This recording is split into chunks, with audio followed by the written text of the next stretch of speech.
assist with 8. The sophomore this week announces one of the 3 All-Americans for Columbus State this year. Oh, by the way, one final note for Morgan Monolilly, who you saw on behalf of the Vikings of Western Washington. Look, we're in sub-freezing temperatures, 30 degrees and dipping for the rest of the night. But she's already an ice-cold Viking. She eliminated her own twin sister back in the national quarterfinals, who plays for the Colorado School of Mines. So her last outing, a 3-1 win. The 2 twins went at it, and ultimately it was Morgan who prevailed. But have to imagine she now has one additional fan cheering her on. Yeah, she certainly does. And back at home, the product out of Shorewood High School, a lot of local talent on this Vikings team. In fact, 21 of their 30 players from the Evergreen State. We've had great crowds throughout, weathering the conditions, but understandably the loudest cheering section we will hear tonight, the group that hails from right here in the Apple State. Yeah, out from Bellingham, just 87 miles to the north of us here in Seattle. They have a lot of Seattle players, a lot from across the state of Washington, very well represented. And this team, they're thinking that this is their year to get back to that national title game. They played for it in 2019 in Pittsburgh. They won it last in 2016 and hoping to pull their second home. So I'll look there at Estera Leventi, the first team all-conference forward among your Washington natives, as well as Lizzie Hedrick back in goal for Columbus State, first team all-conference in the Peach Belt. This year, Columbus State won their 14th regular season title.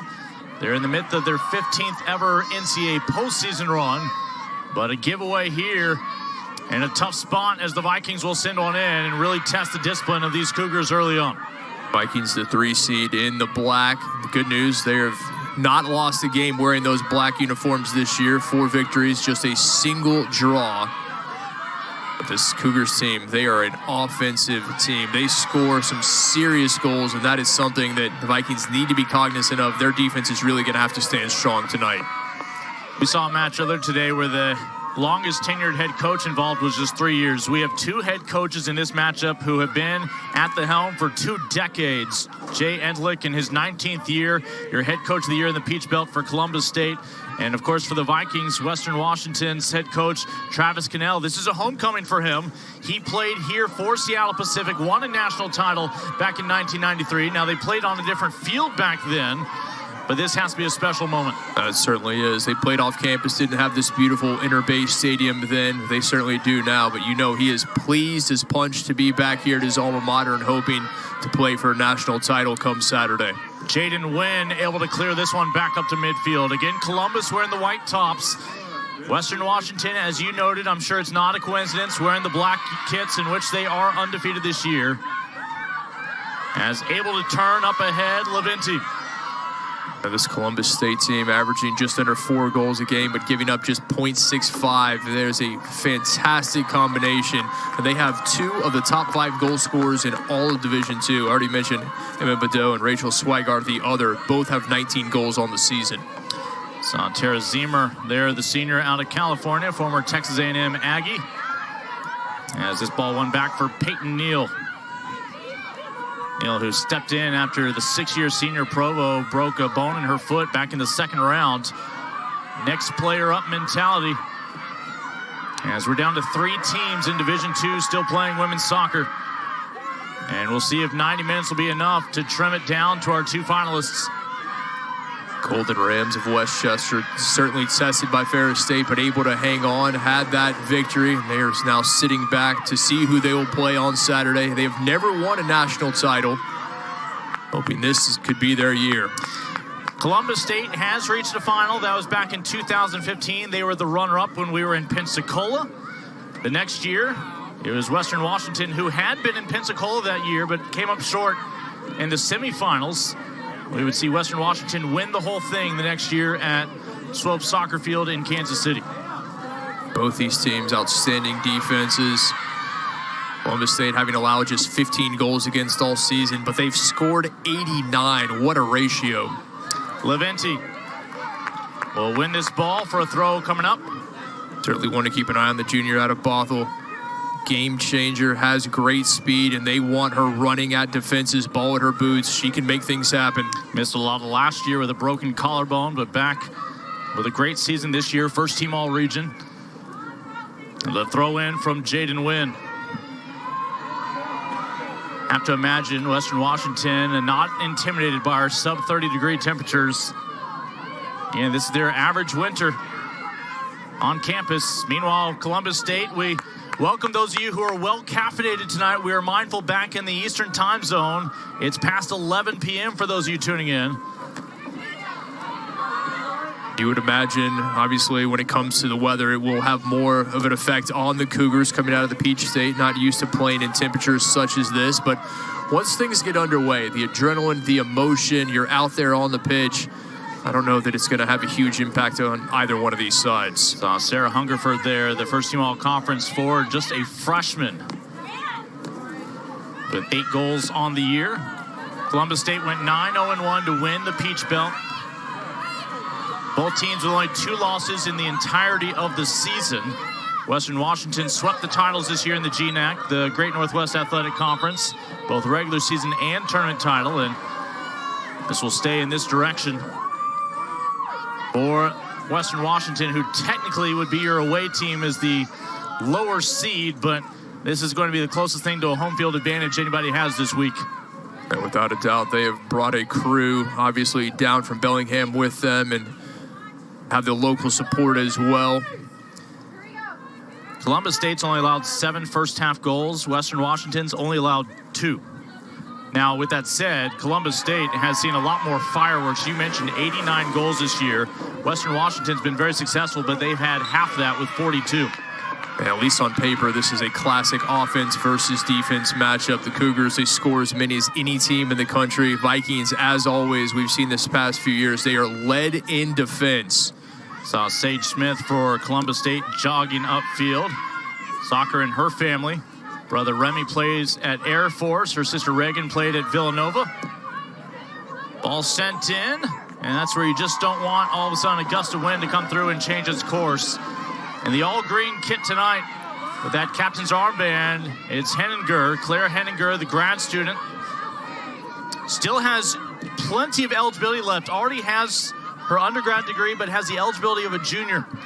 A lot of time remaining, and certainly you think she would use it up. I like the idea there from Abigail Teal, the junior from Carrollton, Georgia. Why not give a go? Test the goalkeeper, see what they're up to. A cold night like this, goalkeepers trying to stay warm and stay focused.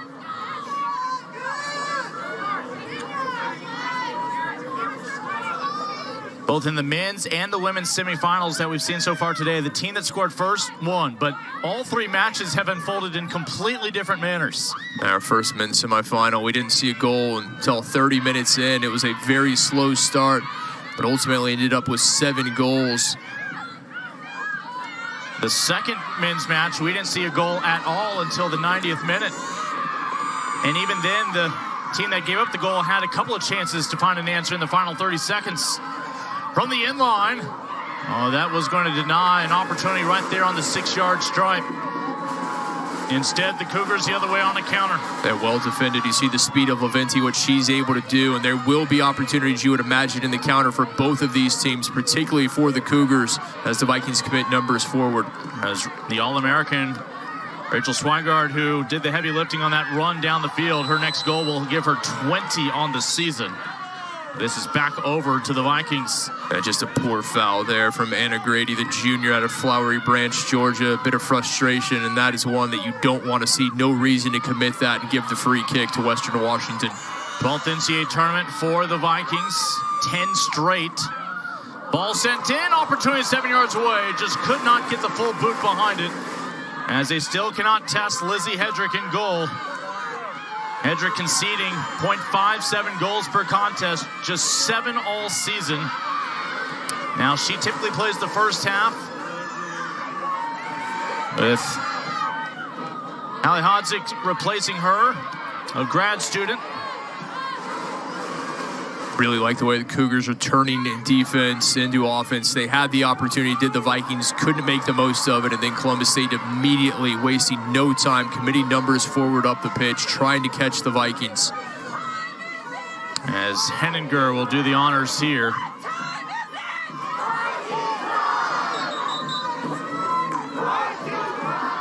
And tell her to take it outside of the area. Her 11 shutouts, 5th best in Division II this year.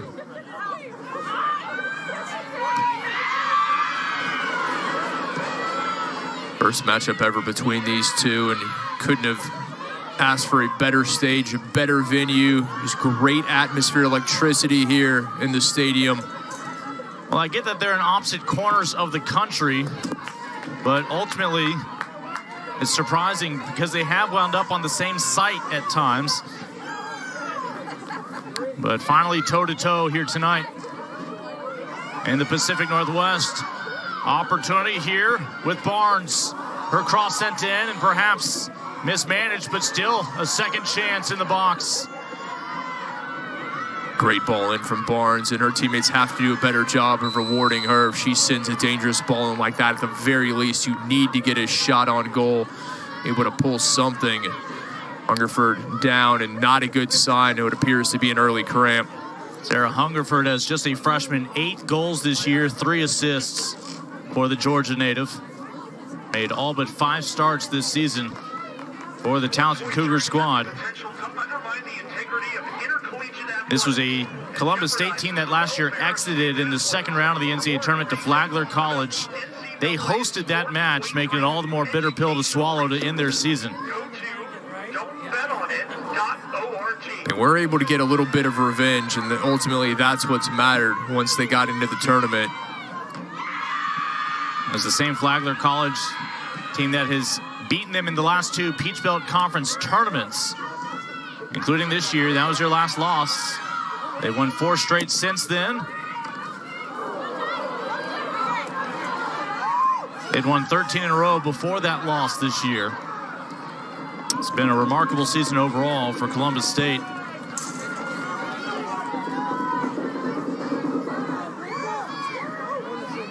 And Barnes, the sophomore, her father a former WUSA official. I really like what Barnes is doing early on, getting it to wide areas, being dangerous, serving it in. So far, her teammates haven't been able to help her out, but she continues to be a factor on the ball as she is here. And had 2 teammates in the peripheral, but ultimately split the 2. It'll be a giveaway back over to Western Washington, your 9-time regular season champions out of the Great Northwest Athletic Conference, the GNAC, 6-time tournament champions as of this year.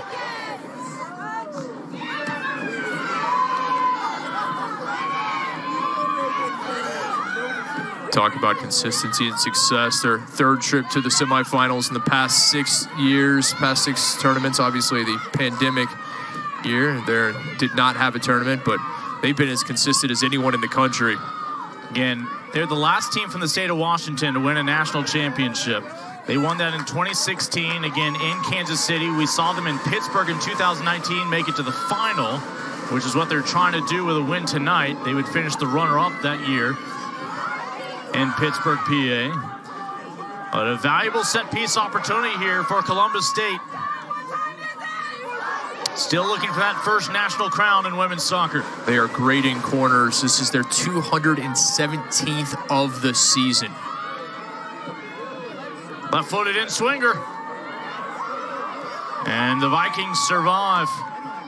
Not just prolific on corners, but they don't concede very many opportunities. Only 55 corners allowed this year. That is just an incredible discrepancy. Oh, it really is. And they understand the importance of set pieces, not just winning the corners, but making the most of it. Flag stays down. Directing traffic is Grady. Sends one in, and again, if you don't get that first quality touch, the Vikings are not going to let you linger for another. As that ball sent in by Swigert, the All-American. Karams off of a Viking, but another Viking slow to get up. Trying to work off whether it be a cramp. We'll see. Again, any kind of contact in these cold conditions can linger with you for a while. Katie Watt, the junior from here in Seattle out of Bishop Blanchette there trying to shake it off, but I love the attack. Again, getting it to the wide areas, serving dangerous balls in the box, and if the Cougars are able to continue playing this way, you would imagine it's just a matter of time.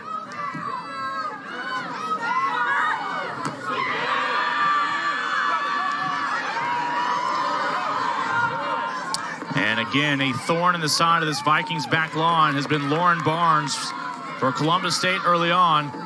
Just needs a few more teammates wearing that white kit to join her.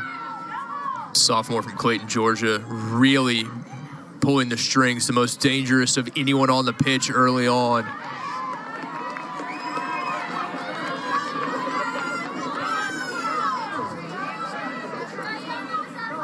The Golden Rams of Westchester await the winner of this one.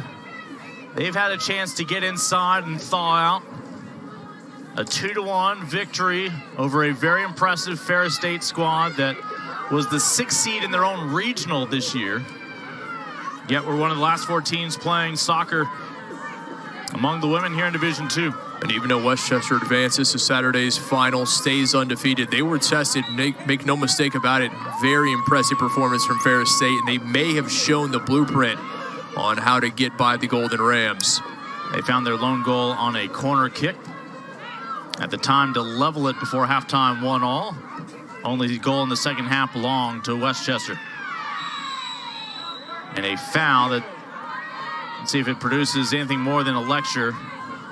Does not appear to be the case.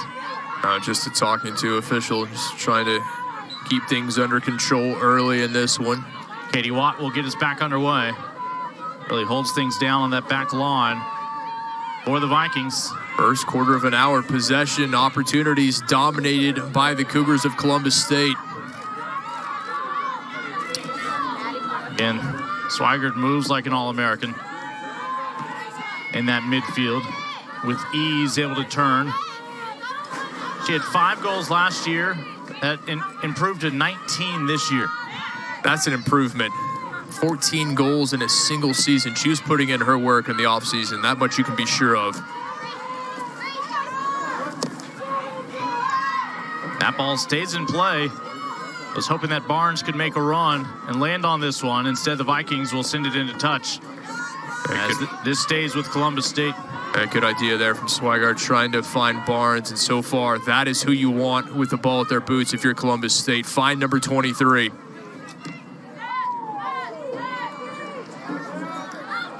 Columbus State's biggest burden coming into this year, they'll say, was just trying to figure out how to advance past the opening rounds, the NCAA tournament that had been their Achilles heel the past 3 years. Early exits, including when they were hosting. But they've had the ability this year to come from behind when facing adversity and season on the line. A 7-goal affair with West Florida in their last outing. 4-3 is how they punched their ticket here. I love what their coach Shea Ensluch had to say. It's about recoverability, and he said that is what they preach. You're going to get down in games. You have to be able to come back, and they've been able to do that. A very battle-hardened team. Meanwhile, Western Washington, we're reminded that soccer is really the first sport that gets underway each fall. It's why the season seems to go by so quickly, but Western Washington players were on campus for all 3 days of training before all of a sudden their season opener. They had some bumps in the road early on.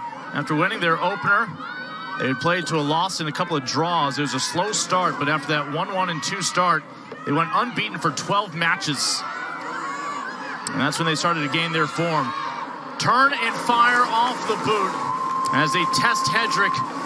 And the shot ultimately comes from that left foot of Claire Potter. But we're scoreless so far. That freshman out of the Tri-Cities, nice job creating a little space, put it on the left, just needs better placement there. This Vikings team, they are coming into the semifinals on a hot streak, really feeling it. Have won the last 6, outscoring their opponents 12-1. They've posted shutouts in 6 of the last 8 matches. That is how you want to go into the postseason. When Potter scores, the Vikings win. She has 4 goals. 3 of them have been game winners. The captain, Diana Diaz, one of your seniors, trying to guarantee herself one more match on Saturday. Well defended by Columbus State and some room to move the other way. After first 15 minutes dominated by the Cougars, Vikings having a bit more possession. A poor pass looking for Barnes, just too far in front of her. I'm going to tell you something and you're not going to believe me despite all the years we've known each other. Columbus State has converted on 14 penalty kicks this year. They are 14 of 18. How how in the world do you win 18 penalty opportunities? Well, the same way that you score 89 goals in a season. They have put the pressure on back lines, and more often than not, those back lines have not been able to maintain their composure. You're exactly right, but winning 18 penalty kicks in a season, just astounding. It speaks to the offense. I said it in the open. The only word I can think of is juggernaut, because that is what they are. A top team in the country in goals scored, and team that fans just love to watch. Just under 4 goals per game on average. Outstanding. With that said, if any team this week takes Columbus State to a shootout, shame on that team for not having well scouted 18 penalties attempted by those Cougars who will be lining up. That's a lot of film that you can watch, and you can certainly come up with some tendencies in 18 trips to the spot. Again, Columbus State in the white tops. Western Washington and their lucky all-black kits. Vikings looking for the opener. Just not the touch they wanted, 12 yards away from goal. Back up ahead to Swigert. Again, looking to feed Laventi. The dangerous junior forward hasn't seen a lot of service. All she needs is one opportunity. They'll keep it in play. It'll be a corner kick coming up. And what a job from Laventi. Just turned on the afterburners, able to speed around Anna Grady. Looked for all the world that she was going to have that ball. Laventi just found the extra gear, serves it in, wins the corner. Lizzie Hendrick will try to keep everybody organized. The corner pending here from Morgan Montalilli. The standout freshman of the year sends one in. Have to at least get past the first defender, and that time it was picked out at the near post. Montalilli went on to be the GNAC Championship match MVP with the game winner that night.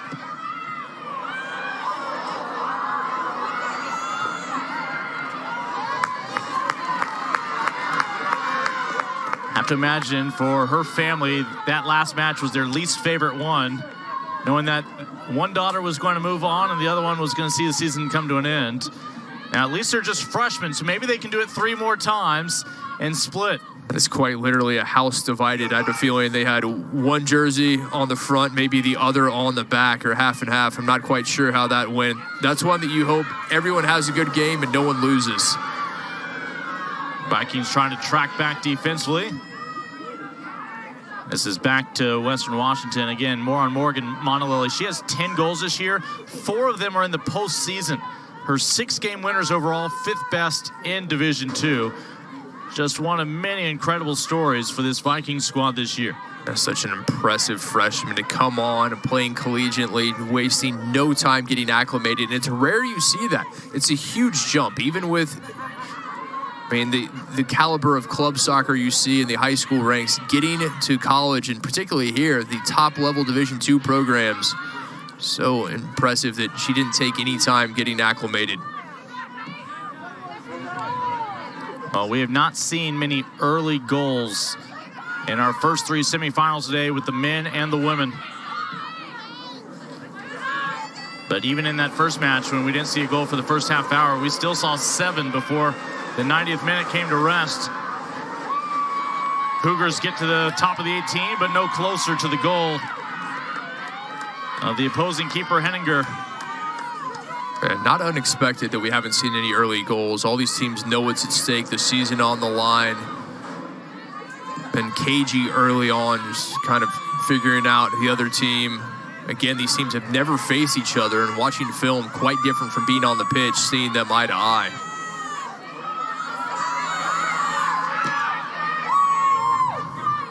Laventi trying to link up on the perimeter of the box. And this will go back over to Columbus State for a throw. Laventi maybe a bit too unselfish there, was looking for Boysick.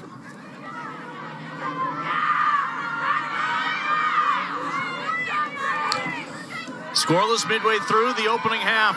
One of these 2 teams will be playing for a national championship on Saturday. Barnes with one option in the box, and she's able to find her a pinpoint pass. Ultimately, though, the shot never comes. as they were trying to find Hungerford to put the punctuation on that. A lot of faith in the freshman, who's rewarded them with 8 goals this year. Barnes doing it all right now for Columbus State, but she's not being helped out by her teammates. She continues to be dangerous in the wide areas, sending good balls into the box. Somebody has to get on the end of one. And they'll restart after this ball clipped off the official, affecting the pass from Tara Zemer.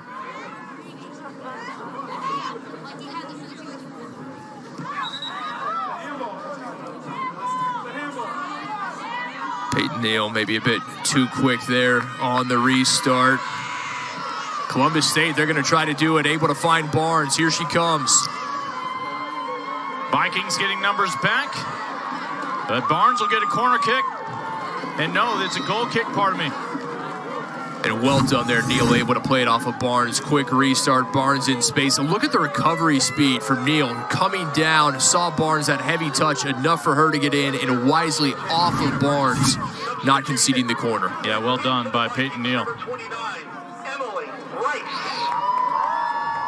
Emily Rice will be the first player to come in off the bench for Western Washington. Freshman out of Portland. Couple of goals and 3 assists this year in her first collegiate campaign. And one of the 21 Washington natives on this 30-player roster.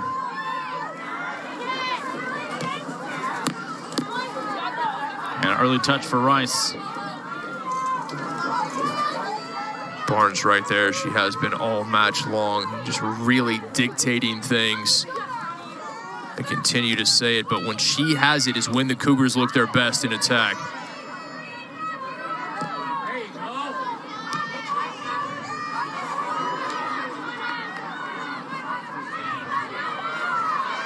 Oh, nice little turn, but couldn't keep it in. Western Washington, the only former national champion in the field this year, here in Seattle.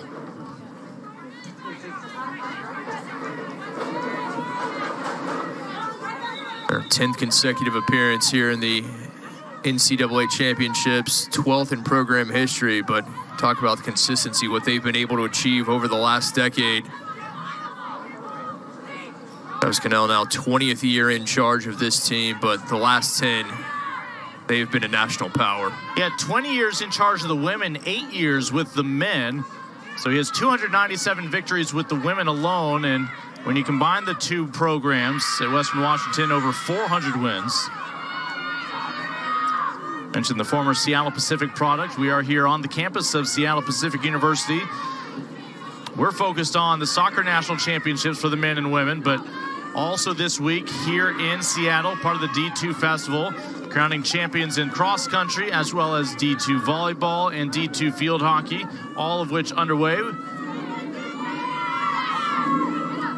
Over 1,000 student athletes have descended upon Seattle, Washington, representing 88 different teams this week, competing for hardware. It's the 12th festival that the NCAA has put on here in Division II. Yeah, fantastic event, and hats off to the NCAA. It really is. It's a small Olympic Village, having all these athletes mingle, supporting each other, all in the same city. It creates just a great atmosphere. We saw the Barry men lose earlier. Meanwhile, the Barry volleyball team is very much alive, as they played in the quarterfinals today. A halt in play for substitution, as first breather on the day for Peyton Neal. University substitutions. Number 17, Sophia Bearden-Croft. Also number 30, Abby. Couple of changes for the Vikings. Sophie Bearden-Croft, the sophomore from Portland, coming on for the 20th time this year. Abby Suchi also coming in, the freshman from San Clemente, California, for the 11th time this year. There's 16 and a half to play here in the opening half. In the first women's semifinal, we saw some huge production in minutes from substitutes, particularly for Westchester coming off the bench, really able to impact the match. And we'll see if there's something similar here. This is a similar start from what we saw in our first semifinal. The difference is we have 2 fewer goals in it here in the opening half. You're right. I have a feeling we will certainly see some. It's just a matter of time. From 30 yards out, chipped in. Just unable to link up. It'll be a goal kick. Optimistic attempt trying to send that one in. Again, they were looking for Laventi. Was Monolili, but maybe be better served to keep that one, play it to feet if possible. Monolili earned first team all-region honors for her season so far.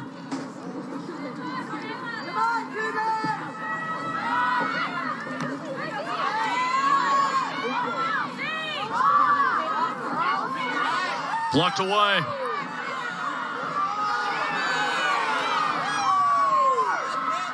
Zemer, 21 yards out, trying to pin one in. It's over the crossbar. Too tall for Hedrick, and, well, no need for the 5'7" keeper to get a finger on it. It'll be a goal kick. Yeah, I like the idea right here. Zemer able to shake the defender. Some space opens up, just couldn't put it on goal. Looking for goal number 6 on the year for the senior out of California. First team all-conference, first team all-region this year. Why not? All the focus on Laventi opened things up for Zemer. They thought she was going to lay it off to number 23, and Black kept it. Things opened up. Lizzie Hedrick sending the numbers up to midfield. Again, we anticipate she only has 15 minutes remaining in her start. Lincoln, you said it in our first semifinal, the weather and obviously the temperatures having an effect. You could see it from the goal kick. I think Hedrick thought that ball was going to travel much further than it did, but a cold, hard ball not going nearly to midfield. She and Sarah Halahodzik last year also split time. The difference was last year Sarah got the starts back when she was a senior. Now back as a grad student, they have flip-flopped the starting role this year. But imagine that is a dynamic where each of them understands their role. Meanwhile, Henninger, second team all-conference in goal this year in the GNAC. She's going to be looking to play all 90 minutes plus here tonight. Interesting to switch goalkeepers. Obviously, it works for the Cougars, but goalkeeper's so much about routine, about feeling comfortable, getting out there, making some saves, getting into a groove. And sometimes that's difficult to do with just 45 minutes of play. But if you know that's all the time you have to make the most of it.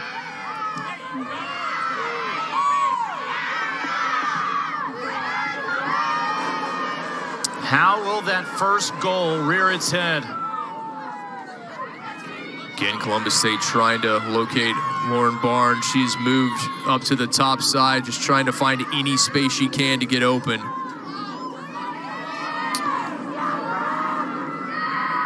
This one stays in play. No throw for the Vikings.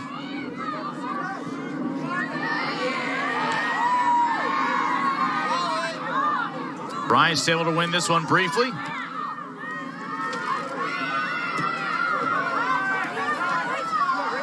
Oh, what a touch. The All-American up the spine was trying to lay it off out wide for Gnodler. Swigard doing a beautiful job initially, then had her pocket picked. Now the other way, unable to foul Laventi, trying to halt her run. And in the end, they're better off for not being able to reach out and grab her. In two fantastic performances from Swigard on one end, Laventi on the other. Some very talented individuals, but not getting a lot of assistance. Columbus State was willing to yield a free kick, and moments later, here they are in the opponent's box. Shot from 18, squeezed in by the fingertips of Henninger for the stop. No trouble, Henninger had it measured the entire time, saw it coming. Maybe not as pleased as it's Barnes. That time not playing the distributor, takes matters into her own hands. Just enough room, able to get the shot off around Katie Watt. Lauren Barnes, 9 goals last year, looking to dial up her 7th on the season right there. Back on the front foot, back in the area. Just need a little bit of daylight to put one on frame. How about from 30 yards out? Well won.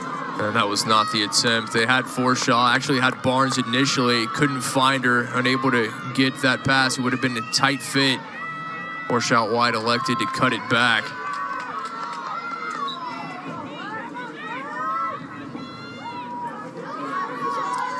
Interbay Stadium here in Seattle. We saw Westchester edge Ferris State 2-1 in our first women's semifinal tonight under the lights. Temperatures continue to dip below 30 degrees now as Columbus State and Western Washington patiently waited all day long for their time to take the pitch. 2 men's semifinals, the other women's semifinal now in the books. And just about a half hour complete between the number 2 and number 3 national seeds. This match very much living up to what we thought it would be. More opportunities in offense from Columbus State. Obviously a team that scores as much as they do, but they've been stymied. Western Washington's defense staying strong. Haven't had as many chances, but they've certainly have had a few. Hedrick has come up with the saves that she's been asked to.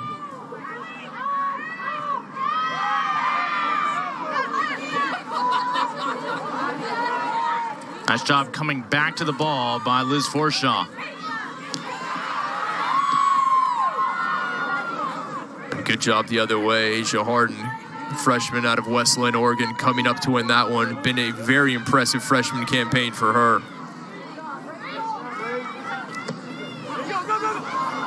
And this one will wind up in touch.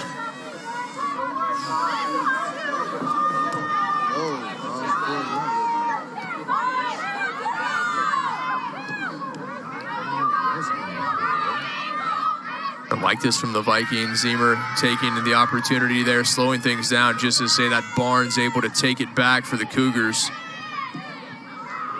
Vikings, they're more methodical in offense. They're not a team that is just immediately going to send numbers forward.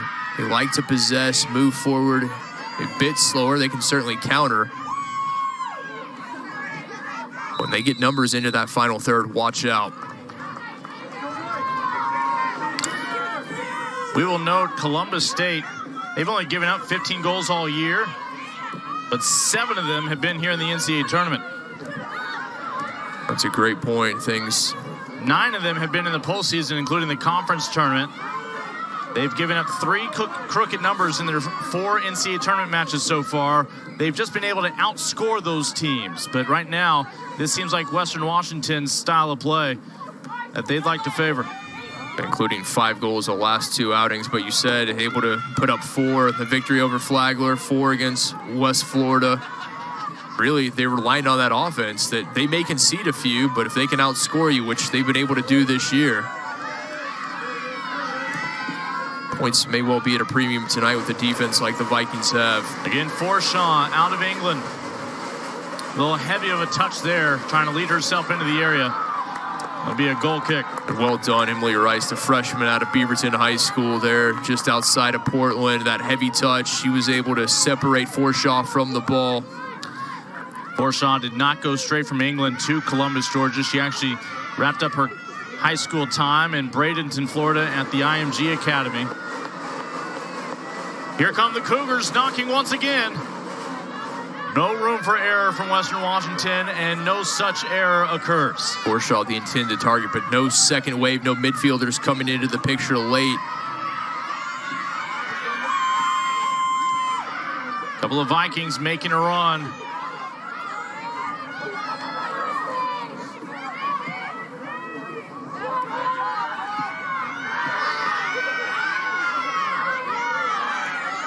And vocal majority, understandably, for Western Washington, WWU.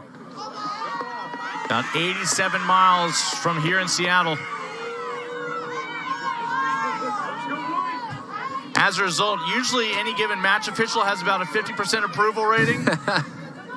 It's going to sway much more significantly depending on which way he points tonight. Maybe closer to 80-20 tonight, just judging by the crowd.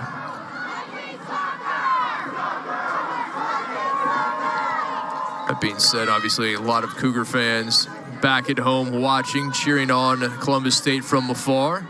I think they have to be very pleased with what they've seen here in the first half. A team, more possession, more opportunities, just haven't been able to capitalize. Again, Lauren Barnes has been absolutely outstanding. Somebody has to get on one of those crosses that she sent in and finish it for the Cougars. Cougars win this one back in midfield.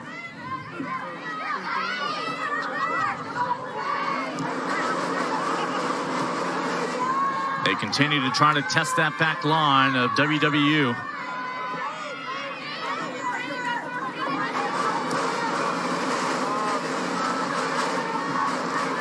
Oh, what a play from Rice on Forshaw, and wins the foul. But for a freshman, came on as a replacement, putting in big minutes is number 29 in black. And earned 4 starts this year, now making her 24th appearance through 24 matches.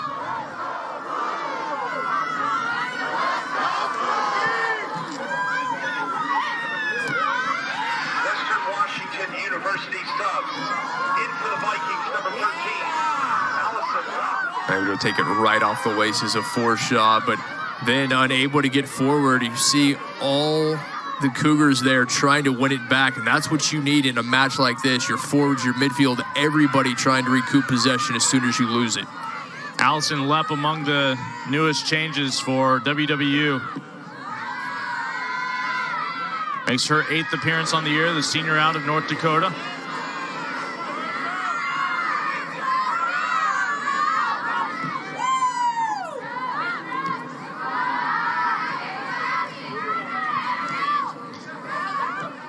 "40 minutes complete. No separation on the scoreboard for these sides here in the opening half of the national semifinals."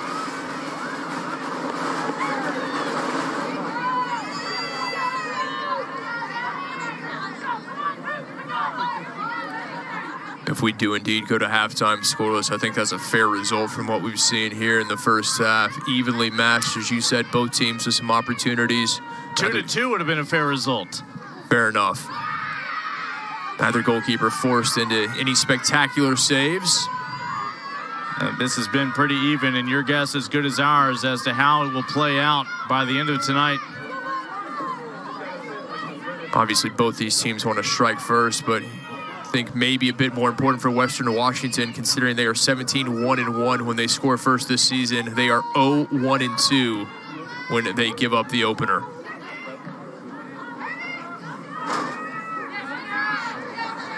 And Western Washington in all black, Columbus State in the white tops. Vikings pushing forward. As Sage Smith in the midfield forcing a little recalculation there, the sophomore. Slowing down the attack. An offside flag is up. That will end the pursuit from the Vikings this time around. A bit of frustration there, trying to find Bearden Croft, the sophomore out of Lincoln High School in Portland. A nice job keeping the high line, able to catch the Vikings offside. Oh, what a ball. Laid off perfectly to Forshaw by Barnes. Forshaw this time, instead of waiting for teammates, was looking to finish herself. And the ball will stay with Columbus State. Columbus State side that lost Avery Williams to a torn ACL before her arrival this preseason, a projected start on that back line. They later lost Michelle Medina to a torn meniscus 5 games in. She's actually back now after missing 11 matches. As, again, Faith Nodler among those off the bench today. Transfer from North Greenville University out of South Carolina. North Greenville actually won the Division II Baseball National Championship this past spring and carried North Carolina. Good chance here via the free kick. Columbus State University substitution. See if they like to go ahead and just serve this into the box or maybe take it short.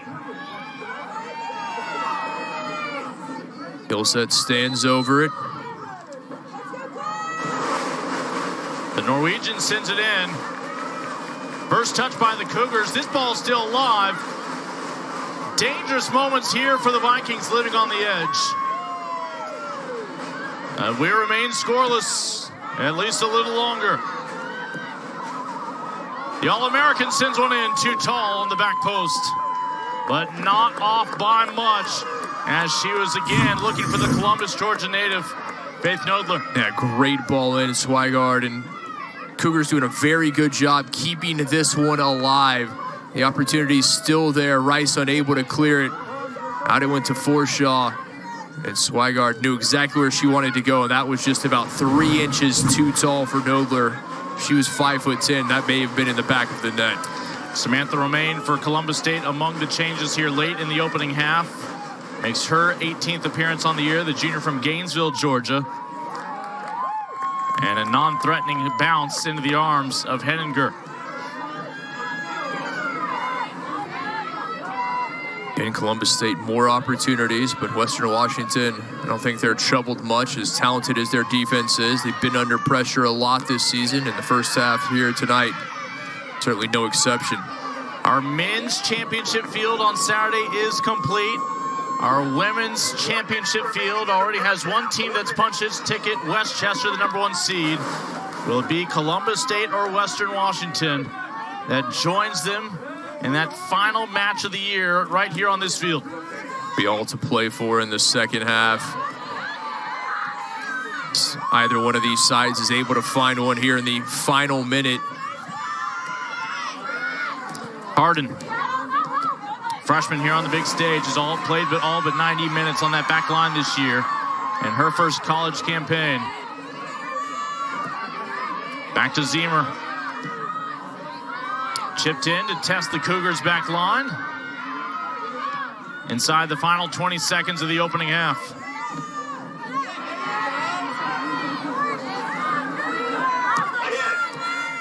They'll count us down to halftime.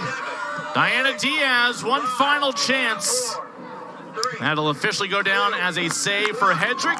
And with the ball under her arm, we head to halftime, scoreless here in Seattle. Entertaining first half, what we thought would be the case. Western Washington showing that stalwart defense. Cougars of Columbus State, more opportunities, but unable to put one by that Vikings defense. And we will see if either side can break the deadlock as we head to half number 2. One of these two teams will be playing for the national championship on Saturday. Who will make the adjustments needed at halftime? We step aside for the half. We'll rejoin you just before the start of the second half here in Seattle. 90 championships in the Make-A-Wish Foundation, rating over 700. Both teams making their way back out from the locker room as we're about a minute away from the start of the second half. And well, Kit, you want to recount all the goals we saw in the opening half, or focus on something else? A little surprised we didn't see goals from either side with the back and forth pace that we saw. Yeah, right you are. There are certainly some opportunities, and got off to a great pace. Both goalkeepers doing their job to a T. Columbus State, certainly more opportunities.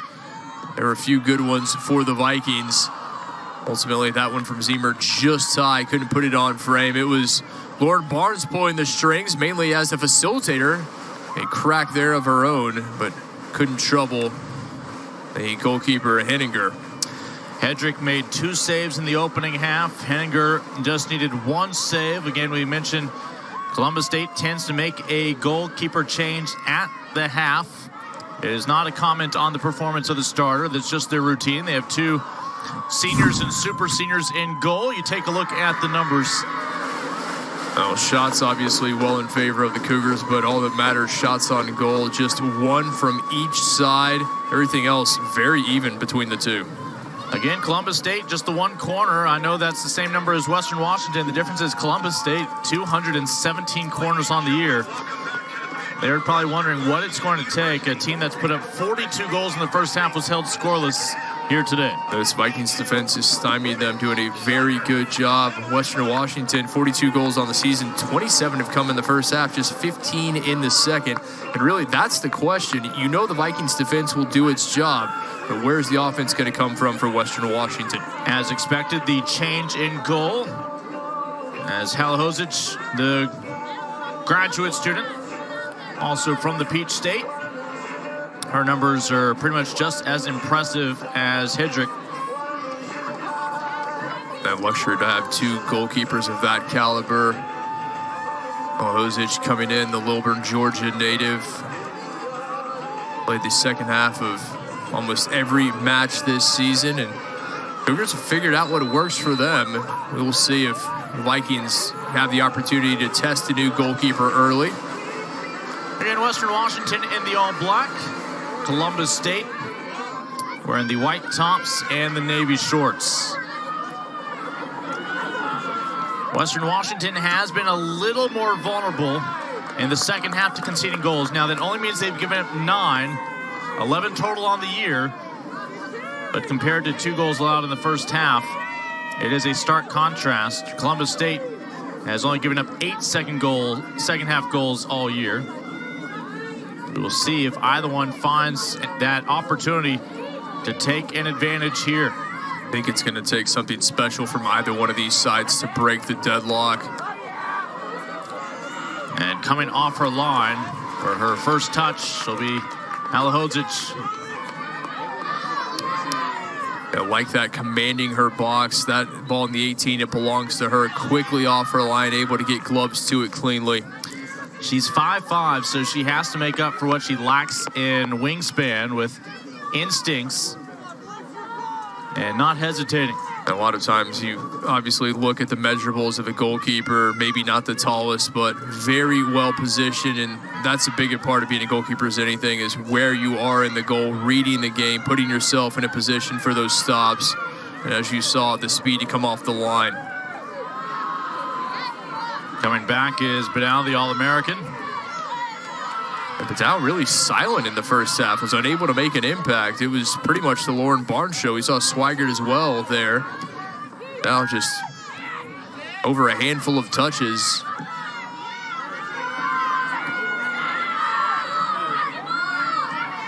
Again, Claire Henninger still back in goal for Western Washington, the 5'10" grad student. A lot of veterans between the pipes for these two teams. Already 2 minutes has evaporated here in the second half. You can see Western Washington, a concerted effort to have more possession, be a bit more aggressive as opposed to just sitting back, weathering the storm. Their defense obviously very adept at doing that. Have to have the ball to score. Right at 30 degrees still here in Seattle. Want to wish a good morning to everybody tuning in back in Columbus, Georgia. What's the future like? Don't spoil anything for us. Feeling those fans well caffeinated, cheering on their Cougars. If Columbus State scores a goal, some of those folks back home might be waking up the neighbors. Nothing wrong with that. Some excited utterances. See Claire Potter there for the Vikings. And a giveaway in an inopportune moment and locale. Into the box. Finishing touch will go home. Oh, a class turn inside the far post.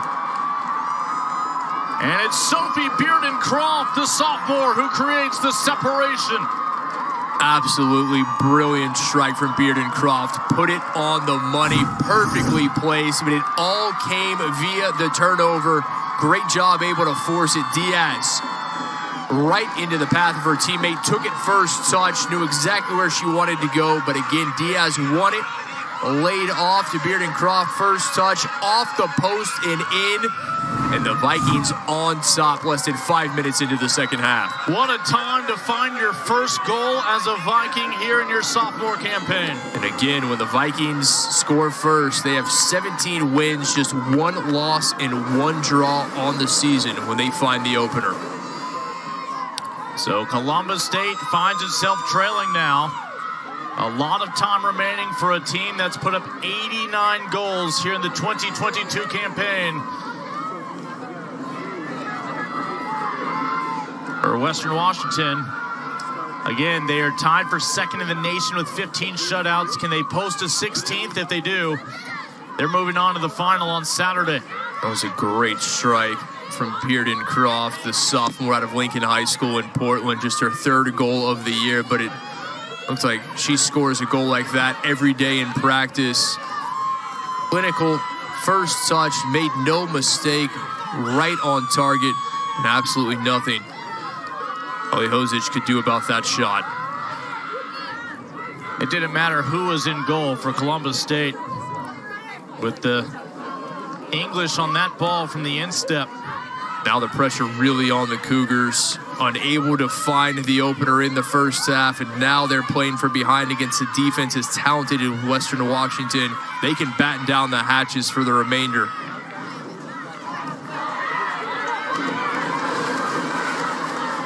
Cougars looking to quickly erase the deficit. That would be one of your leading candidates. Swigert and Barnes have been busy throughout. Bedeau, the All-American, inches. And nobody there to clean up a ball that just slowly goes across the face of the frame. And the keeper, Henninger. And Henninger very lucky. A mistake on that second ball that came across. You see the first moving. Bedeau sends this one off the crossbar, came off the woodwork. And then I think Sheehan thought that ball was going to go out, didn't make a play on it until late, and was fortunate she was able to get there, beating Bedeau to it. Visit NCAA.com/D2. Also make sure to follow NCAA. Hopefully just fell on that funny bone. Twitter and Instagram. And join our conversation. Obviously the big wrap there on the right thigh in the season as a goalkeeper. It'll take its toll on any player, but particularly if you're back between the sticks.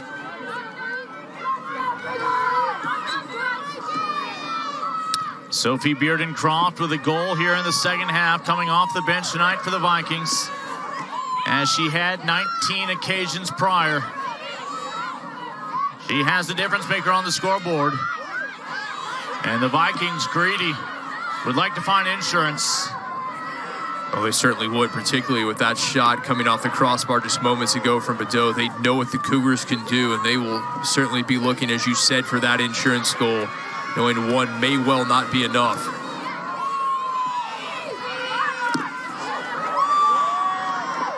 Your goal scorer advances this one. It'll go into touch, however, as the opportunity lost.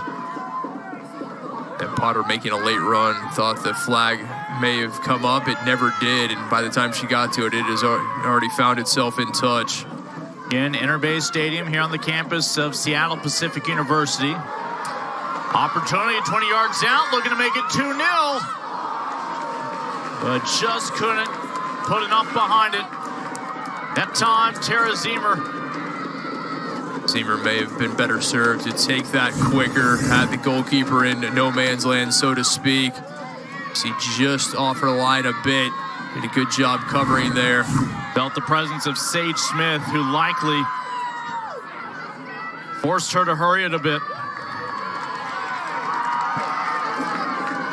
All of a sudden, you can see the effect of the goal on Western Washington. The Vikings playing with a lot of confidence, and the home fans, so to speak, here, a very pro-Western Washington crowd, really making things difficult for the Cougars. Got to look there at number 3, Carly Canzoneri for Columbus State, the All-American defender. She was your Defensive Player of the Year in the Peach Belt this year. The senior out of Suwanee, Georgia.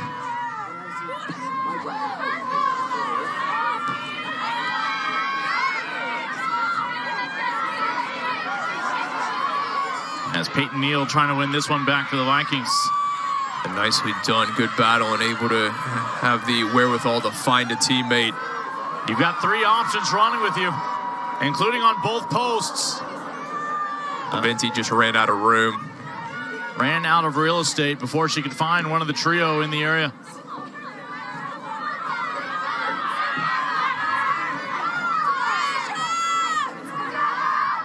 And that one into touch. Right in front of the Columbus State bench. Well, the good news for Columbus State, Western Washington found that goal early here in the second half. A lot of time to find the answer. At the same time, the Vikings mindful that they can't just run to the corner. They've got to play for insurance. Still far too much time for that, and the pace of this one really picking up since the opener. We had a feeling, we certainly hoped that would happen if one team was able to break the deadlock. This is starting to open up. Well, if nobody puts the pressure on Henninger, she's under no obligation to send this one up ahead, but she will to the midfield.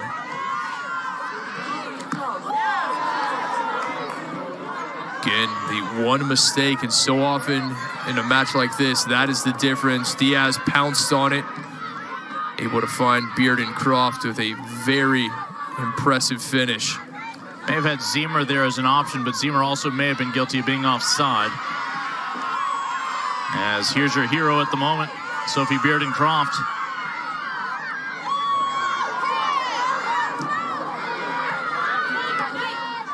And on the artificial surface, sometimes a good touch on a natural surface proves a little too heavy here. Zemer sends in the service. Ultimately, no shot to test Halahosic. This time she'll be tested just over the crossbar. That's the second time we've seen Zemer from distance. Once put it off the crossbar, and this time just over. Ball comes out to her, able to take it away from Olivia Raw. A dangerous shot right there. No one in white coming out to close down Tara Zemer. Yikes. And that one will sputter. Over to Halahosic again, the grad student. A miss hit on that final ball, but Western Washington looking incredibly dangerous these last few sequences.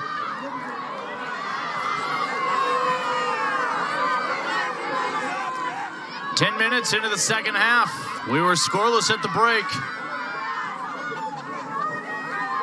But after coming in off the bench in the first half, Sophie Bearden-Croft with a start in the second half.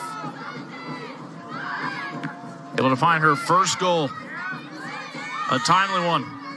So important to finish halves well, to start halves well, and that's exactly what the Vikings have done to start this second half. They've come out, they've found the opener, they've continued to press, looking for the insurance goal. Not nearly the opportunities for the Cougars that we saw in half number one.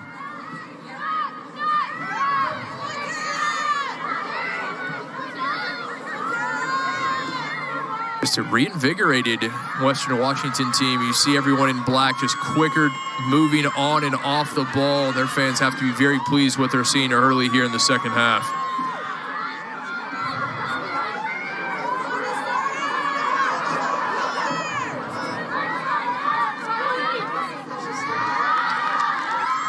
As this is going to stay with the Cougars. But first a change for the Vikings with a substitution.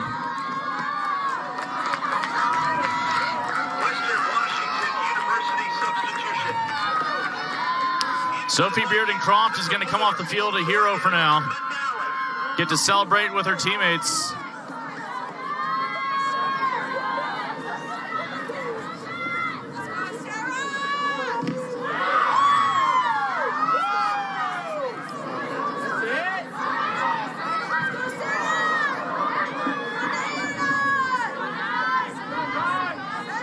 Uphill battle here for Columbus State. Vikings midfield again doing a good job closing down Columbus State, not allowing them to play through the midfield, forcing them maybe to resort to that route one ball, but bailed out with the foul. Cougars have scored 4 goals in 3 of their 4 NCAA matches this postseason run.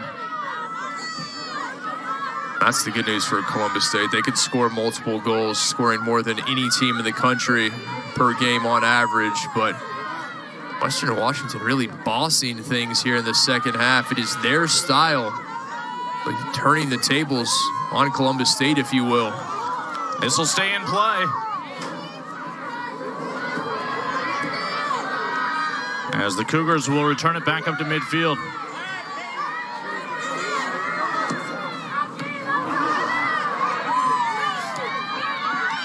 Excellent job reading that pass, knew it was coming and able to get there. Nice run, Monolili.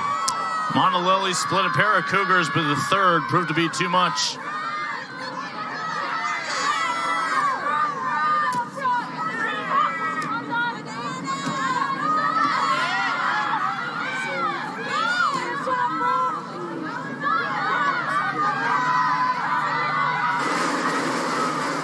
They'll keep it down to the top of the 6. Good ball in from Bateau, starting to be more impactful here in the second. Flag is up, otherwise negating a giveaway. 6 yards from goal. Give him and Bateau credit, the sophomore from Savannah. That first ball, not finding a target, came in, continued to work. Unable to find Anna Grady. Flag was up.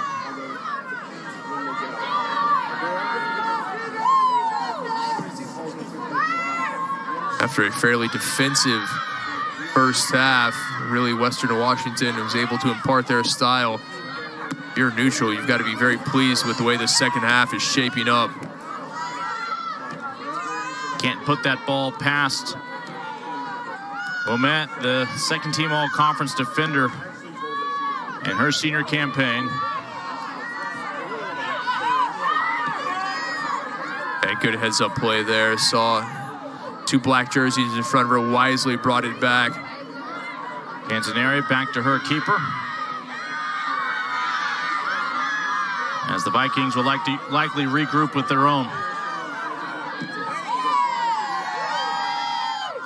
Good communication with Henninger and her center back. Monolily open here on the near side if they can find her. Numbers forward for the Vikings, already up a goal here in the national semifinals, looking for insurance. And no time to think about it. Halahozic, pure instincts, able to swat that one away. Massive save from the grad student. And as you said, pure instinct, just had to see it and react. Monolily inches away from finding the insurance. Monolily sitting on 10 goals, 6 of them game winners. We mentioned 4 of them already this postseason. A little cavalier ball, but Columbus State with enough help there. And there's going to be no whistle on that contact. A great ball and very well defended, able to shoulder the Viking off of it. Gave Halahozic the time to get off her line to claim it.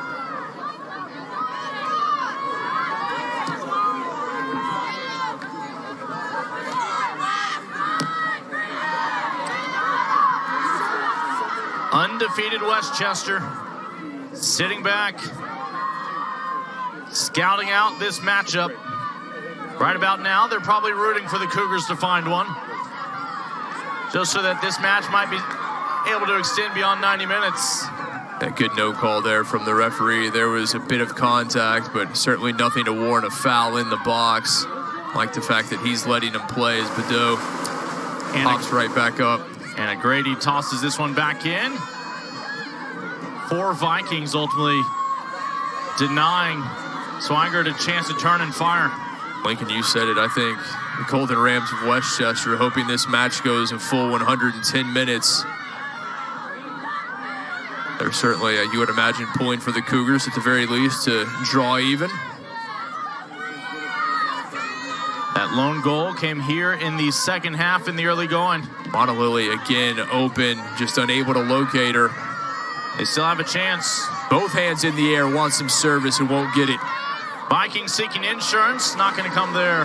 That's not the shot. You have your leading goal scorer wide open, asking for the ball, almost demanding the ball. Instead, a very optimistic attempt from Potter outside. Had Zemer also making a run, it would have been better served to find either of her teammates. Halahozic able to watch that one into her arms. Monolily wants it back. Again, sitting on 10 goals this year. As that one was about a Monolily over the crossbar.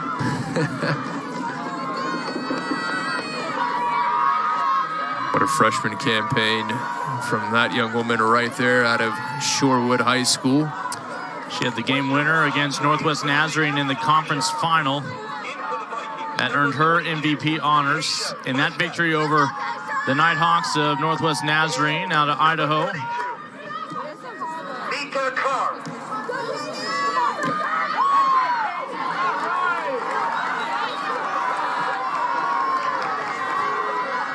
They spring in the step of the Vikings. They're feeling it right now. And Columbus State maybe a bit, I won't say downtrodden, but certainly not as active as they were early. Service in, close to the spot. This one from 30 will go wide off the boot of Diana Diaz. And all of a sudden, the Vikings are taking the opportunity to put shots on from anywhere. 20, 30, 35 yards, not too far. At the moment, though, Columbus State still just needs one to level the field.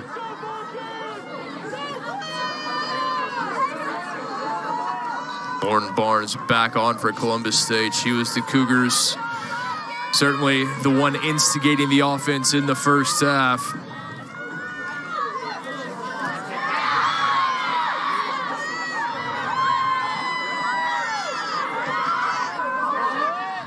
And simply a goal kick coming up. No, it's a corner. They say it took a deflection. And all the numbers will now gather on this end. Yeah, I thought that was a speculative attempt from Zemer, but did indeed take a deflection, and you never know. Now a corner coming the Vikings' way. Western Washington not too shabby in their own right, and corner kicks on the year. Will this find the insurance they've been seeking?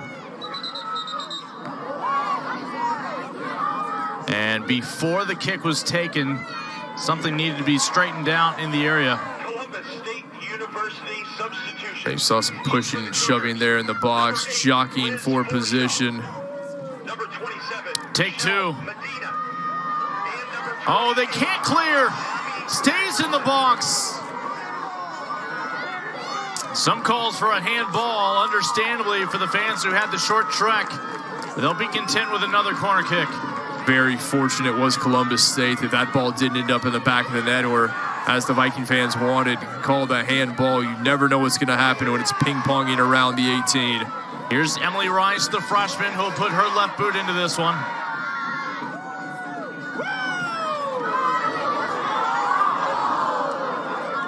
As it sails over the crossbar, 2-0, we'll have to wait. Columbus State once again in position to pull one back and pull even.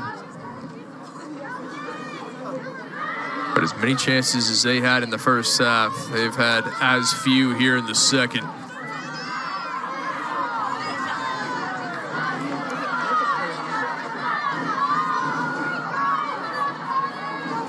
Again, just so impressed with the changes. Whatever Coach Travis Cannell had to say at halftime to his Vikings certainly had the intended effect. They have come out here. Execution has been improved.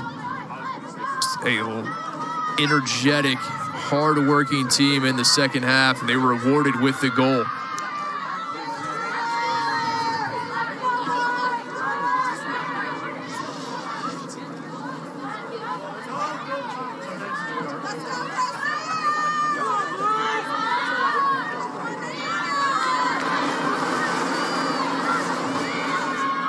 Lily there getting back defensively, able to break up that pass.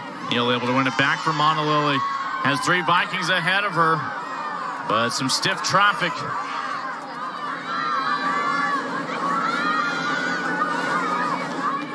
Wimet out to the wing. Oh, split the legs. After that rest on the bench, we'll try to dial up the equalizer. 13 yards out. And the Vikings have a body in front of it to deny the potential heroics of Hungerford. That dangerous ball came in from who else but Lauren Barnes. Great job again, getting it to the wide areas, sitting the ball into the box, and that one, at the very least, have to get a shot on frame. Your hero is back on for Western Washington, Sophie Bearden-Croft. Sophomore who found her first goal of the year early here in the second half. Nicely done there, Katie Watt, able to head that away initially. As Montalili will force a throw for Columbus State.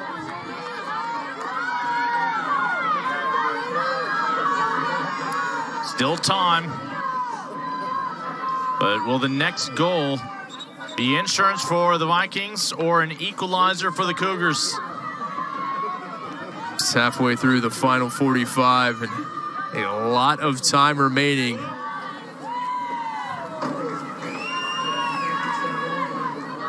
That 90th goal on the year still eluding Columbus State.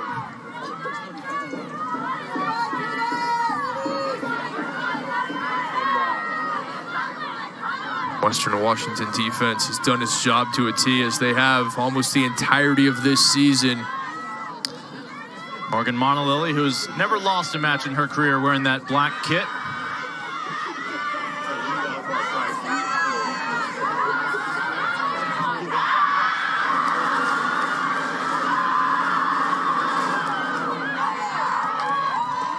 Abby Succi among the changes for Western Washington.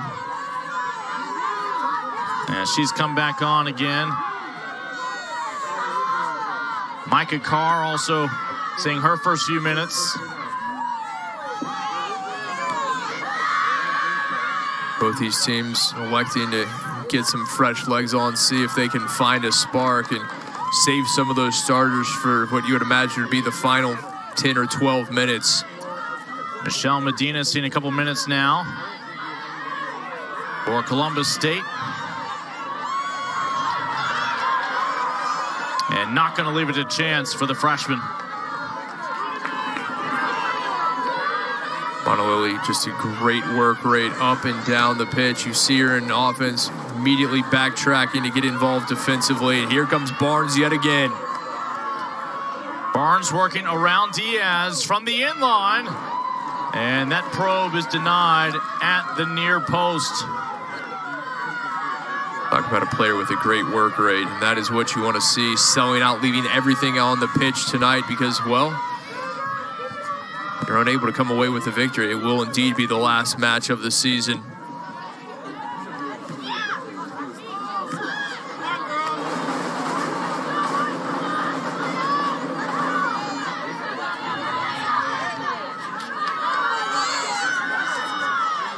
Monolily again calling for it, able to find the space. Service to her has been slow when it's come. 70th minute wrapping up. At least 20 to go in the season for both of these two teams. Vikings content with possession.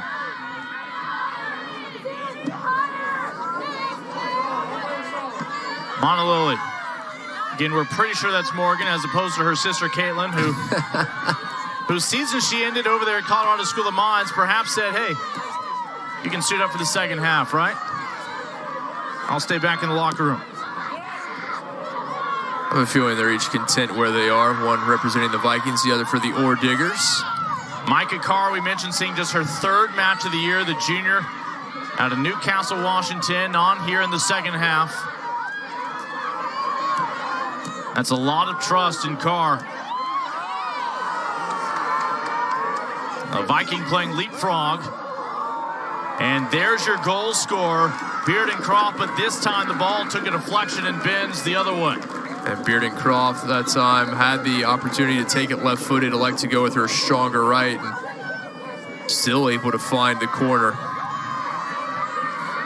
Have we seen a boring goal today?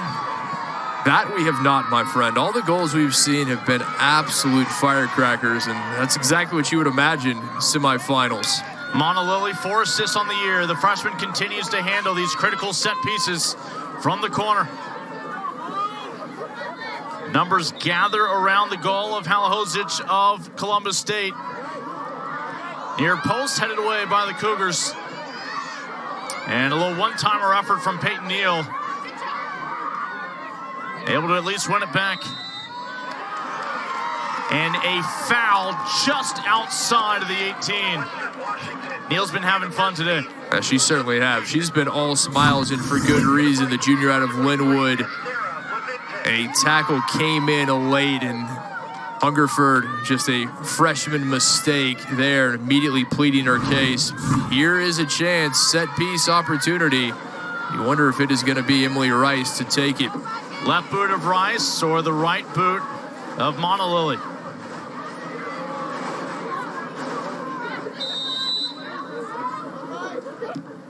Couple of freshmen in a big spot. That one won. Missed opportunity, dangerous set piece. That one offset, actually widening the goal mouth, giving you a better chance. Monolily unable to trouble the goalkeeper, Halahozic.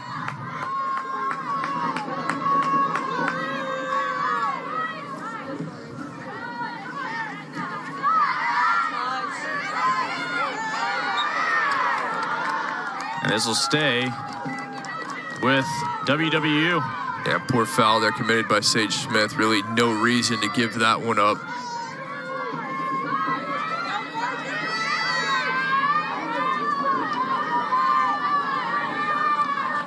About 40 yards out. up a goal.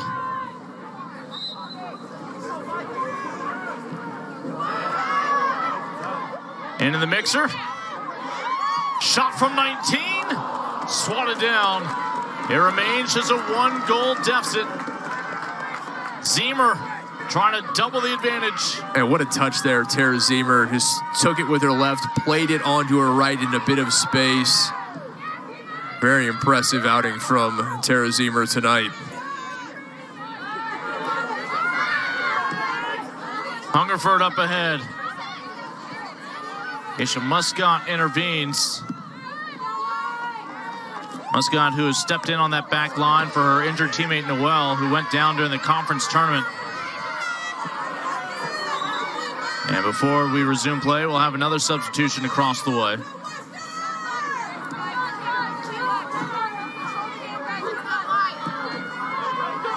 Columbus State University substitution. In for the Cougars, number 20, Emma Badal. The All-American Badal back on, the sophomore. For this final push. Who's going to be the one for the Cougars to really try to impart themselves? Obviously, Barnes done just about everything she could. Badal back out on the pitch. Swigert has had some opportunities. Even numbers for the Vikings.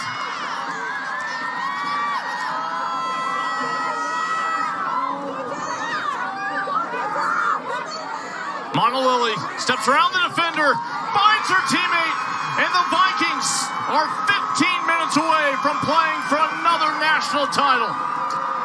What an outstanding team goal. Ziemer at the top of the box, thought about it, had it on the left, elected to play it to the right, and then unselfishly onto Monolily. See Ziemer right here. Had the opportunity instead. Monolily around the defender. Great service across the face of goal. And easily tapped in Bearden-Croft with her second of the game. Scoreless on the year. A brace in the national semifinals for Bearden-Croft.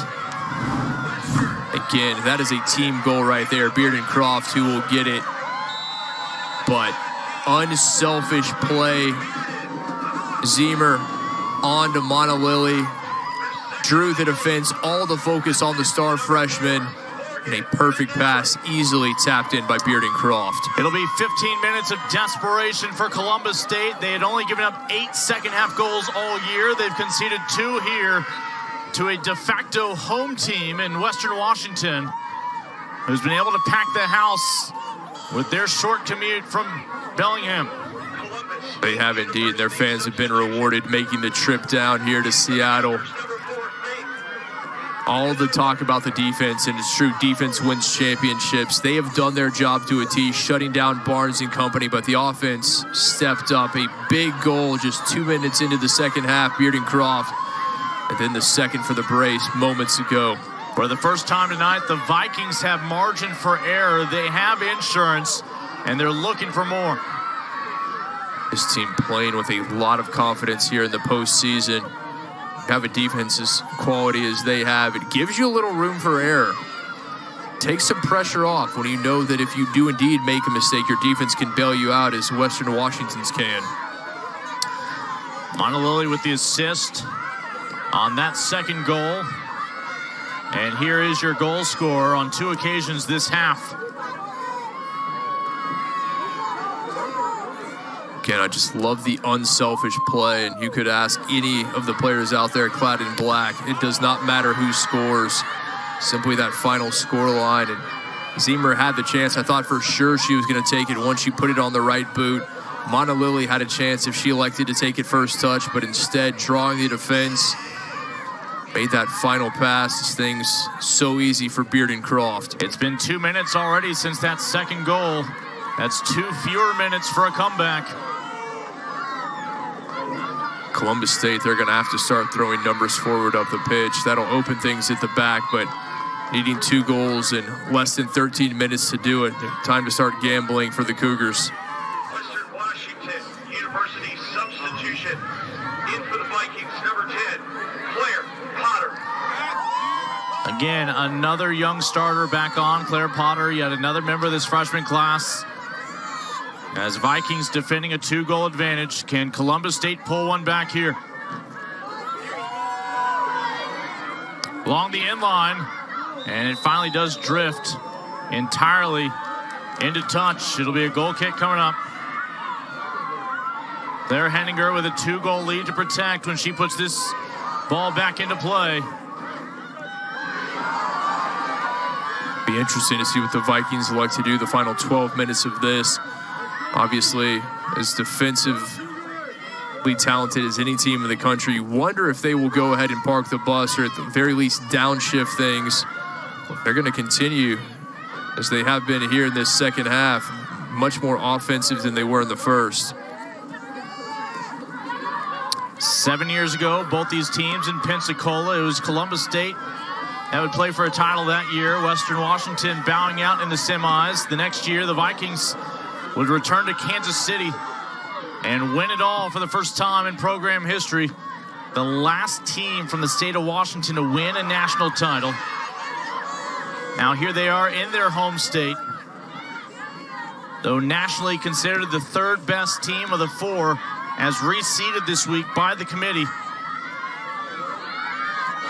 If anybody has a chance to try to spoil the unbeaten run perhaps this weekend of Westchester out of Pennsylvania, it could be this squad that carries with it a bit of a home field advantage.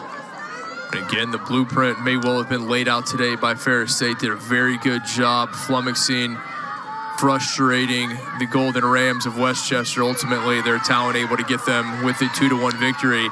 But this combination of just incredibly stout defense and opportunistic goal scoring that Western Washington has, if that is indeed the final come Saturday, that will be a great match. Columbus State has been shut out exactly twice this year. That resulted in their 2 losses this year. Their conference final, the most recent occasion against Flagler College, a team they avenged that loss against in the NCAA tournament a couple rounds ago. But again, it's a Columbus State team with 89 goals this year. They are capable of still punching their ticket to the final on Saturday here with 10 minutes to go. Yeah, they certainly are. None of the Western Washington fans here in attendance or watching, they will feel comfortable until that final whistle blows when the clock hits 0. Sage Smith sends this one out wide.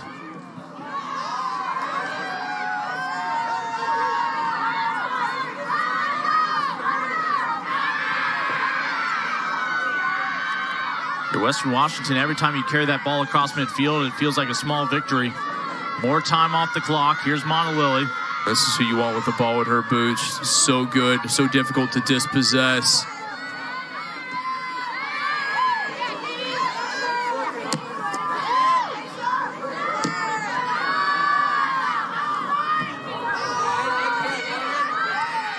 If you're on that back line for the Vikings, you've got to make sure that you see that your foot go through the ball. This is not where you can take any touch for granted. You're exactly right. You're seeing some separation between the midfield and the forwards for Western Washington, as you can tell the midfield being told to get back and defend. Barnes on that right wing, trying to win a corner. It'll be a goal kick and more time melting away. That great heads-up play. They knew exactly what the Cougars were trying to do in that situation. Western Washington not allowing that, did not get a touch to it. Simply a goal kick. Yeah, pardon me, that was Abigail Akerson. Is another freshman this year who stepped up for an injured teammate. Substitution in for the Vikings. Number 8, Jaden Wynn. Henninger's 11 shutouts, 5th best in the nation in Division II. Again, the team combined with 15 shutouts. They would welcome number 16 here, an hour and a half from campus. Lincoln, I said it in the first half. It's about getting hot at the right time, but that is exactly what the Vikings have done. Coming into the national semifinal, winning the last 6, outscoring their opponents 12-1 in that stretch. Shutouts in 6 of their last 8 matches. That is exactly what you want when you head to the postseason.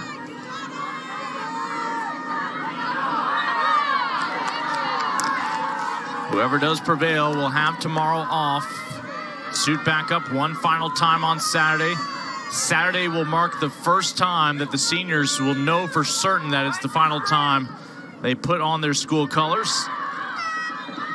As otherwise, a postseason always full of uncertainty.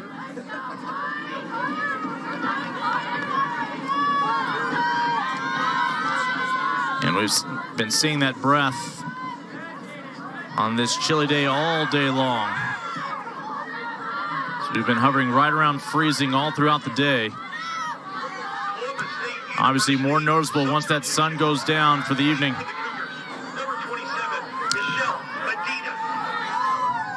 It was cold even when the sun was out. We had flurries in our men's semifinals. Thankfully have not had any since. Now it is downright cold with the sun down, but the action on the pitch not reflecting that at all. It has actually heated up as the day has progressed. Michelle Medina from Flowery Branch, Georgia, the Atlanta area, back on for Columbus State. And she's the one who tore her meniscus in the 5th match of the year, missed 11 games, and is back here competing for the Cougars. That's such a great story to have that kind of injury, to be able to come back and compete at this high level. Do so in such short order.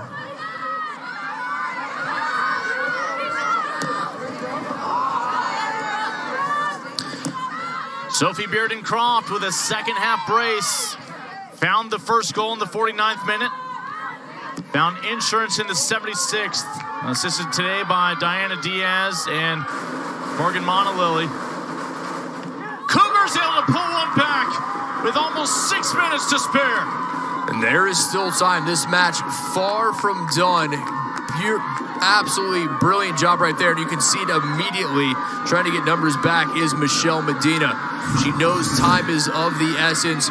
Great job, Emma Badeau. We mentioned it. No one marking her. Fantastic ball to Medina. Made no mistake on the finish to the freshman forward. We mentioned Medina's comeback story for the freshman. Her second goal now as a Cougar in this shortened campaign. It's the 90th goal of the year for Columbus State, and they still need another to continue this journey. That is why that insurance goal, the second from Bearden-Croft in the 60th minute, so important, particularly against a team like the Cougars that is such an offensive power. And here comes Badeau again. They were trying to find her. This was last touch by Columbus State. Back over to the Vikings. We haven't seen any evidence of time wasting from Western Washington, but these final 5 minutes, you might see them take that extra breath or that extra step for issuing a ball back in play. As Columbus State all of a sudden has made that lead a lot less comfortable. Both these teams one eye on the clock. Question is, can the Cougars find that equalizer in the remaining 4 minutes and 38 seconds? Barnes has come back on for the final push here for the Cougars. Just down by 1 goal. And it's that time for Western Washington. If you have it, particularly in your defensive third, just go ahead and put boot to ball and send it the other way.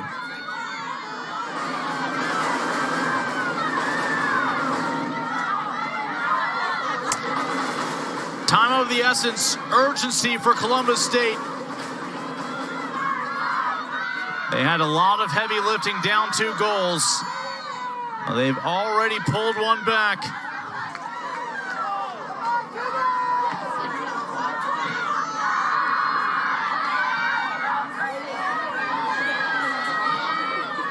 Took them almost 85 minutes to crack the code that is the Vikings defense, but now all to play for, but time ticking down.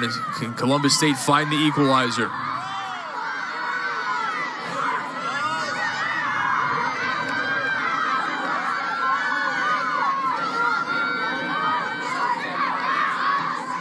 '85th minute, Michelle Medina renewing the faith of the faithful for Columbus State. Now they just need to get that ball back as the captain, Diana Diaz. That's a great play from Diaz. Was losing her footing. Go ahead, send that ball down, take some more time off the clock. Heady play from the captain. 3 minutes in regulation remaining.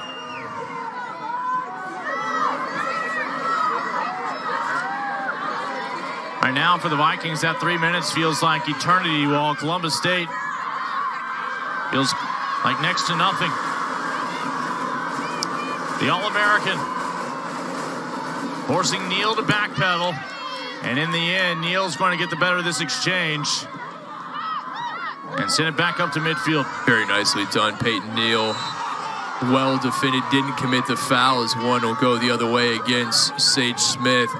And back to Neal, that's what you want. Just stick with your player. Don't go to ground. No reason to do anything except for just shadow them in that situation. Moments later is a heads-up play from Diana Diaz, your captain, to win that foul, knowing the defender would come into her. Final 2 minutes, keep her off the line, making a gamble. Not made to pay here.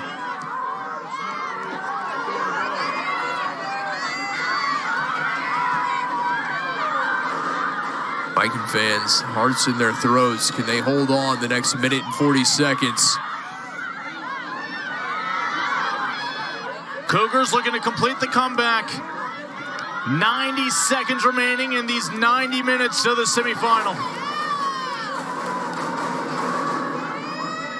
We were scoreless at halftime. The first 2 goals of the second half belonging to Western Washington before the Cougars finally were able to pull one back.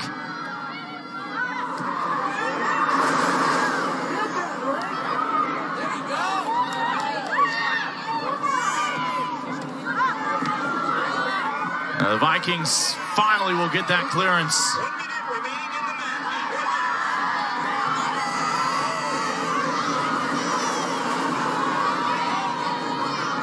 Neal. What a job she's done late in this one. And the Vikings with space to run will have their eyes on that corner. That's exactly where Potter needs to go. Just needs to take that one to the corner flag, and another heads-up play right there. Half a minute to work with for Columbus State. They've erased the first goal from Sophie Bearden-Croft, but there's still a second to deal with.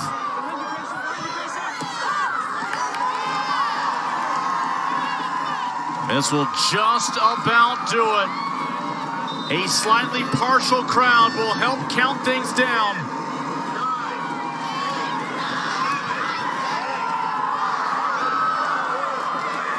Western Washington will play in the national championship on Saturday in front of no doubt a capacity and far from partial crowd. The women of Bellingham looking to be the bells of the ball here in Seattle. And what a performance, a stalemate in the first 45 minutes, and then the Vikings opened up that 2-0 lead.